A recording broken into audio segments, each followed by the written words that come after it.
"You're not man enough to handle my sexual past," she said, bragging about sleeping with 47 men. So I walked out, and she's been calling me insecure ever since while begging to come back. Hey viewers, before we move on to the video, please make sure to subscribe to the channel and hit the like button if you want to see more stories like this. Thanks. The smell of coffee and sizzling bacon was the scent of our peace. Sunday mornings were ours. No work emails, no frantic schedules, just the quiet hum of the city outside our apartment and the soft sound of whatever indie playlist I had going. I stood at the stove, flipping pancakes, content in the simple, domestic rhythm of it. Sarah was curled on the couch, bathed in a square of morning light, her phone casting a bluish glow on her face. She'd been like that for an hour, scrolling, her thumb in endless, mechanical motion. There was a tension in her shoulders that had been there for a couple of weeks, a subtle stiffness when I'd touch her back, a shortness in her replies I'd written off as work stress. She was in marketing. Her job was a constant performance. I figured she just needed to recharge.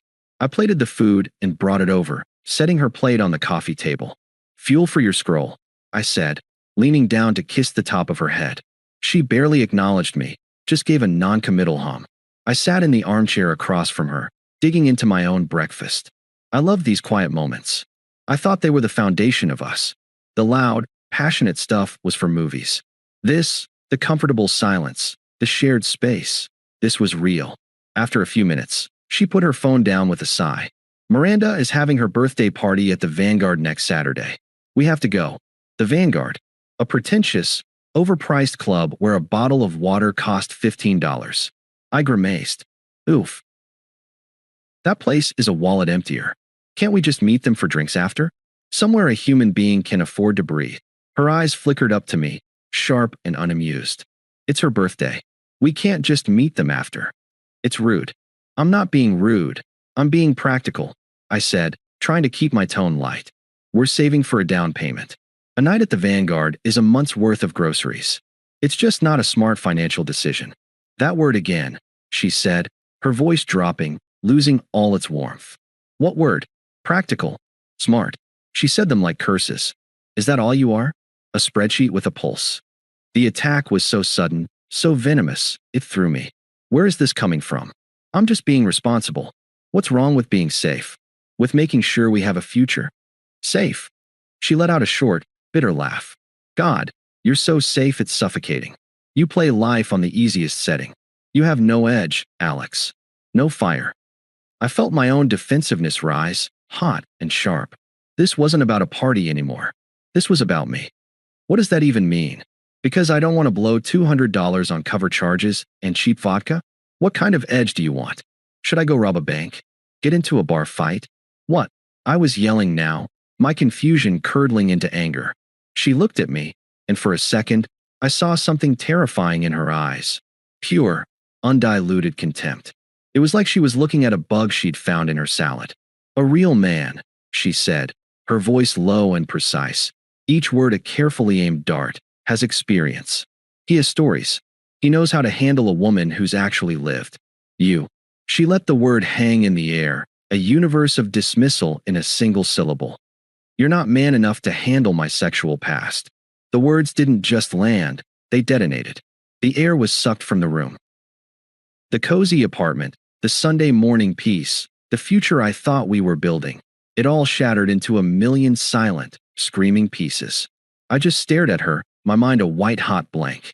I couldn't form a thought, let alone a sentence. She saw my speechlessness and mistook it for a victory. A smug, ugly little smile twisted her lips. She leaned forward, eager to twist the knife now that she knew it had found its mark. There were 47 of them, Alex. 47. She said the number with pride, like it was a high score. I lived a whole life before I settled down with you. I had adventures you can't even imagine. I've done things, been with men who had real passion, real danger about them. And you're just this. She gestured at me, at the apartment, at the half-eaten pancakes, encompassing my entire world in a single, contemptuous sweep. This. I was this. A placeholder. A bland, safe harbor after a storm of 47 adventures. The man she settled for.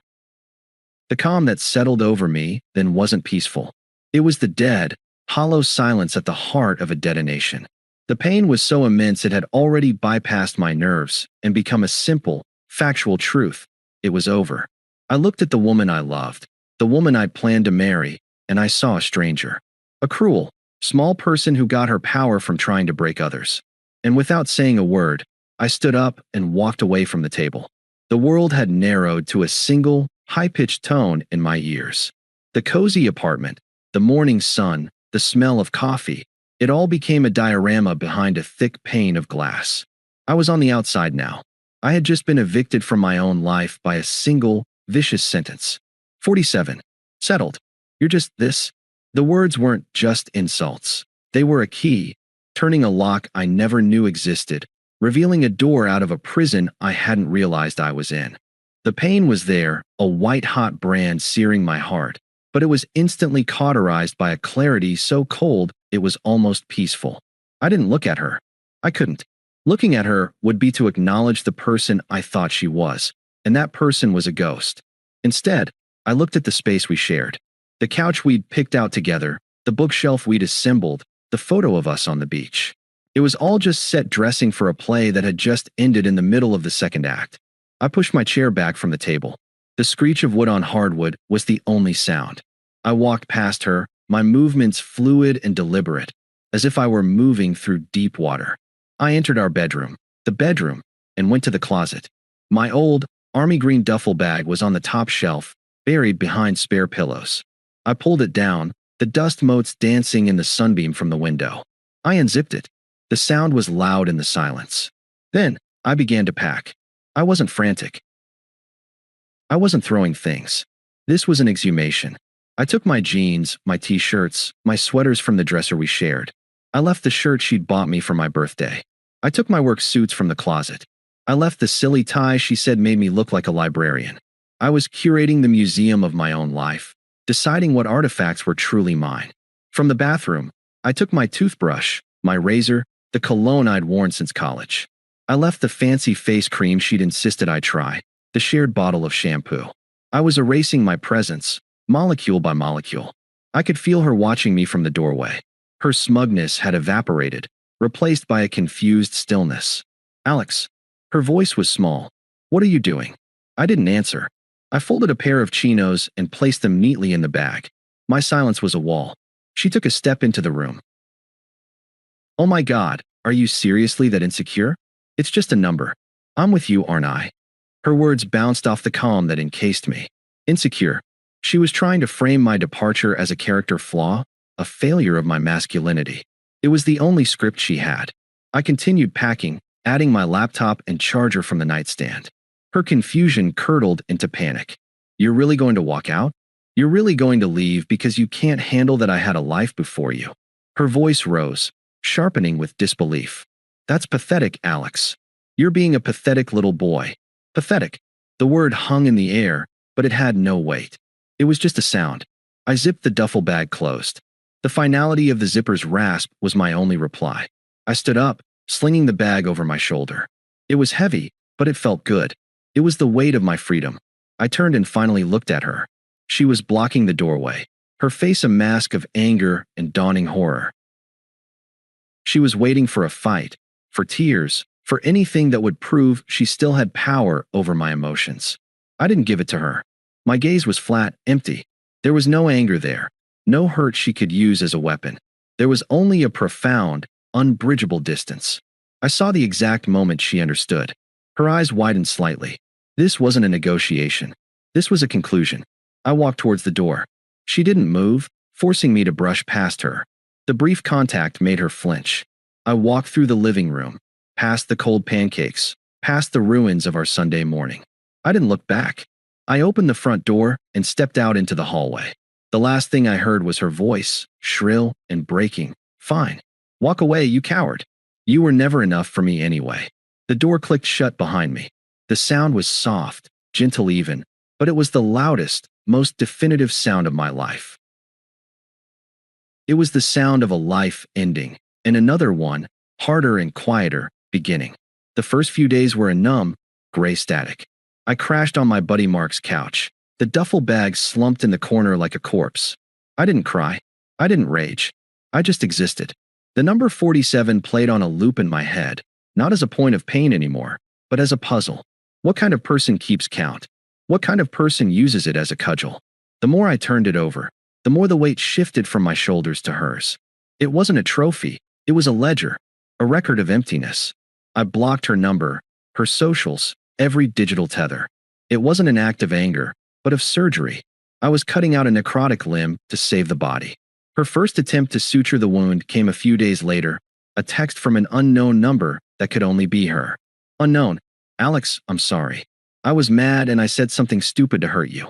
You're overreacting. Can we please talk? I read it. My heart a dormant volcano. Overreacting. She was still framing my departure as a hysterical response, a flaw in my programming. She wasn't sorry for what she said. She was sorry I'd called her bluff. I deleted the message and blocked the number. A week later, a voicemail landed on my work phone. She must have looked up the main line. Okay, fine, I get it. You're hurt. Her voice was tight, strained. But you walking out just proves how insecure you are. A confident, secure man wouldn't be threatened by a number. He'd be proud he was the one I chose. Your insecurity is what's pathetic, not me. Call me back. Insecure. Her favorite weapon. But the blade was dull now. I saw the desperation behind the insult. She was following a script. He's insecure. He's weak. But I was no longer reading my lines. I saved the voicemail, not as a memento, but as a benchmark.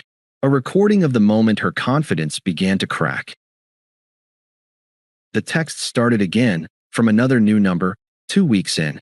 Unknown. Alex, it's me. I'm going crazy. I miss you. It was just a number. Those guys meant nothing.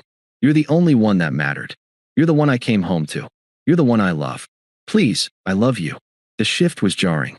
The insults had failed, so now came the love bombing. The nothing she'd bragged about was now a nothing she expected me to forgive. But the word love felt like a foreign language. You don't deliberately incinerate someone you love. I didn't reply. The silence was my answer. I started rebuilding. I went to the gym, channeling the confused energy into iron and sweat. I buried myself in work, taking on projects I'd been too comfortable to pursue before. I reconnected with friends, the ones she'd always subtly mocked for being unambitious. Their loyalty was a quiet, steady thing. They didn't ask for details, they just offered a beer, a game of pool, their presence. The internal shift was complete. The hurt was gone, replaced by a distant, academic pity. Sarah wasn't a villain, she was a tragic figure. The woman who built her identity on a body count was now realizing that numbers provide no warmth in an empty bed. Her empowered past was a ghost town, and she was the only one left in it. A month after I'd left, she ambushed me. I was at a coffee shop near my new office, reading a report, when a shadow fell over my table. I looked up. It was Sarah. She looked diminished. Her hair was lank. Her clothes looked thrown on. The sharp, contemptuous beauty she'd wielded like a weapon was gone, replaced by a frayed exhaustion. She'd lost weight, and it didn't suit her. Alex, she said, her voice a fragile thing.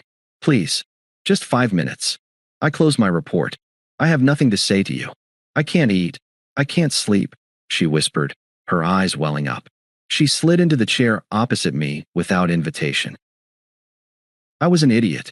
I was trying to seem cool or something. I was the one who was insecure. You were the best thing that ever happened to me, and I ruined it. I see that now. I ruined everything. She was crying in earnest now, silent tears tracking through her makeup. The performance was meant to elicit comfort, to pull me back into the role of her caretaker. I looked at her, my expression unchanging. Noted, the flatness of my tone seemed to shock her more than anger would have. The tears stopped, and her face hardened, the real her flickering through the mask of remorse. So that's it, she hissed, her voice low and venomous. You're just going to throw away 2 years because of one stupid fight? You're really going to be that cold? You really are as cold as you are insecure. There it was. The true colors, flashing like a warning signal. When the weeping damsel routine failed, the serpent returned. I stood up, gathering my things. I looked down at her, this woman who had once been my entire world, and I felt nothing but a vast, echoing emptiness. And then, for the first time, I smiled. It was a small, faint, pitying curl of the lips. Goodbye, Sarah. I turned and walked away, leaving her sitting there, surrounded by the ruins of her own making. I didn't look back. I didn't need to. I could feel her world unraveling, and the sound was like silence. The silence after the coffee shop was the most peaceful of my life. It wasn't the absence of sound, but the absence of her. The constant, low-grade static of her presence in my mind had been switched off. The world seemed sharper, the colors more vibrant. I was free. I focused on my new life with the same methodical precision I'd used to pack my duffel bag. The new apartment wasn't just a place to sleep. It was a sanctuary. I filled it with art I liked, books I wanted to read, and a silence that was mine alone. Work was no longer a job. It was a craft I was mastering. I started dating, not with the desperate energy of someone trying to replace a loss, but with the casual curiosity of someone exploring a new city. I met a woman named Elena, a graphic designer with a quiet confidence and a laugh that didn't feel like a weapon. We took things slow. It was easy. Sarah and the number 47 had become artifacts from a previous era. They held no emotional charge. They were just data points in the history of how I became who I was now. The only loose end was a small box of my mail that was still being delivered to the old apartment. I'd been putting it off, but after 2 months, it was time to sever the last physical tether. I unblocked her number, a clinical, administrative decision, and sent a single, neutral text. Me. I have a parcel box at the main post office. I'll text you the details. Please forward any remaining mail there. This will be my final message. I sent the address and reblocked her. The entire transaction took 15 seconds. I felt nothing. Less than a minute later, my phone rang. An unknown number, but I knew. I felt a flicker of annoyance, like a mosquito buzzing in a quiet room. I considered letting it go to voicemail, but I knew this was the final ghost that needed to be exorcised. I answered. For a moment, there was only the sound of ragged breathing, then a broken whisper. You win. Her voice was raw, stripped of all its former sharpness. Okay, you win. I'm nothing without you. I'm so alone. The girls, they don't get it. They think I'm dramatic. My family, they just look at me with pity. I have no one. I said nothing. I let the silence on my end be a canvas for her despair. Those 47 guys. She sobbed, the number now a confession, not a boast. It was the biggest mistake of my life. They were nobody. They used me and I let them because I thought it made me powerful. It didn't. It made me empty. You're everything. You were the only real thing. Tell me what to do. I'll go to therapy. I'll never say anything like that again. I'll do anything. Just please, don't leave me in this silence. I listened to the entire performance, the full arc from surrender to begging. There was no satisfaction in it. No schadenfreude. It was just noise. When she finished, the only sound was her wet, shaky breaths. Sarah, I said, my voice calm, clear, and utterly devoid of emotion. It was the tone of a librarian stating the closing time. She inhaled sharply, as if my saying her name was a lifeline. You need to understand something, I continued. This isn't about winning. It wasn't a competition. Then what is it about, she pleaded. It's about cause and effect. The problem was never the number. It was the weapon. The weapon. You used your past like a knife? I explained, my voice still flat, factual. You didn't share it with me. You stabbed me with it. And you were shocked when I didn't stick around to keep getting stabbed. That isn't insecurity. That's self-preservation. But I didn't mean it like that. It doesn't matter what you meant. I cut her off, not with anger, but with finality. It only matters what you did. You call me insecure for walking away from disrespect. I call it having self-respect. And I've built a life now where that number, that night, and you are completely irrelevant. The word hung in the digital space between us. Irrelevant. It was the truest, most devastating thing I could have said. I don't believe you, she whispered, but it was weak. She could hear the truth in my voice. You don't have to. My peace isn't your business anymore. The chapter is closed. Do not contact me again. There was a choked sound, a final, gasping breath from the woman I used to love. I ended the call. I didn't block the number. I didn't need to. The conversation was over. The connection was severed. I placed my phone on the counter and looked out the window of my apartment. The city lights were beginning to twinkle in the dusk. Down on the street, I saw Elena walking toward my building, a smile on her face as she looked up and saw me. I smiled back. Then I turned and went to answer the door, leaving the ghost of Sarah and her 47 specters in the silent, indifferent past where they belonged. Thanks for watching. Make sure to subscribe to the channel and hit the like button. What do you think about this story? Share it in the comments.